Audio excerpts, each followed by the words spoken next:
விஜய் எந்த அளவுக்கு வந்து குறி வைக்கப்படுறாரு சார்? குறி வைக்கப்படுகிறார். குறி வைக்கப்படுறதுக்கு எதிர்த்து என்ன அடிக்கிறார்? விஜய் மேலே 3 செக்ஷனில் கேஸ் போட்டாங்கல்ல, எதிர்த்து அறிக்கை வந்துச்சா சொல்லுங்க. என் தலையூரை விட்டால் யாருமே கிடையாது, என் தலையூர் மேலே தானே 3 வழக்கு போட்டாங்க, 3 செக்ஷனில். துள்ளி துடிக்க அறிக்கை விட வேணாமா புஷி ஆனந்த்? ட்ரம்பை எச்சரிக்கிறேன், நெதன்யாவுக்கு கடைசியாக எதிர்த்து எச்சரிக்கை விடுகிறேன், எங்கள் மீது கை வைத்தால் அமாஸ் அமைப்பு உங்களை சும்மா விடாது. அந்த மாதிரி ஏதாவது போட்டுக்கலாம்ல சார்? இது விட்டுருக்காங்களே சார்.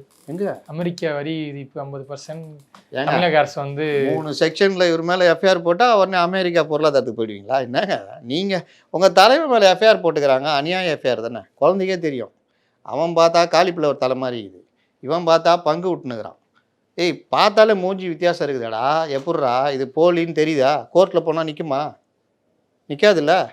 அப்படியே வழக்கு போடுறாங்கல்ல. இதெல்லாம் சொல்லி இப்போ நாங்கள் சொல்கிறோம், சொன்னால் என்ன சொல்கிறீங்க? தோடா அங்கே போயிட்டு இப்போ நம்மக்கிட்ட வந்துட்டார் அப்படின்னு. அப்போ நீ விடு அறிக்கை வந்துச்சான்னு கேட்குறாங்க. நிர்மல்குமார் மட்டும் அவர் ட்விட்டரில் போட்டிருக்காரு, கட்சியிலேருந்து கண்டித்து அறிக்கை வருமா வேணாம், அவங்க தலைவர் மேலே அநியாயம் அறிக்கை எஃப்ஐஆர் போடுறாங்க. எஃப்ஐஆர்னா தெரியும்ல, உங்களுக்கு தெரியாதுன்னு தெரியும். எஃப்ஐஆர் பாவம். அப்போ எஃப்ஐஆருக்கு எவ்வளோ வேல்யூ இருக்குதுன்னு தெரியும். அது சாவடிக்கிற வரைக்கும் நீங்கள் போயிட்டு வரணும் கோர்ட்டுக்குன்னு. அந்த எஃப்ஐஆரை எடுத்து நாங்கள் வழக்கு தொடர்வோம், விடமாட்டோம், கண்டெம்ட் போடுவோம், அந்த ஆஃபீஸரை விடமாட்டோம், ஒரு பொய் வழக்கை உருவாக்கி இது மாதிரி எஃப்ஐஆர் ஏதாவது ஒன்று அறிக்கை விட்டால் தானே சட்டக்குழு, இது வழக்கறிஞர் குழு, சட்டக்குழு. மற்ற திமுகவே அவ்வளோ பெரிய இது வச்சுக்குது, சட்ட இது அவங்களே சட்ட நிபுணர் குழு மட்டும்தான், வழக்கறிஞர் அணி தானே. ஆனால் இவங்க மட்டும் சட்டக்குழு வழக்கறிஞர் அணியா. என்ன இவங்க என்ன பண்ண அவங்க என்ன பண்ண போகிறாங்க? 2 பேரும் ஒரே வேலை தான் பண்ண போகிறாங்க.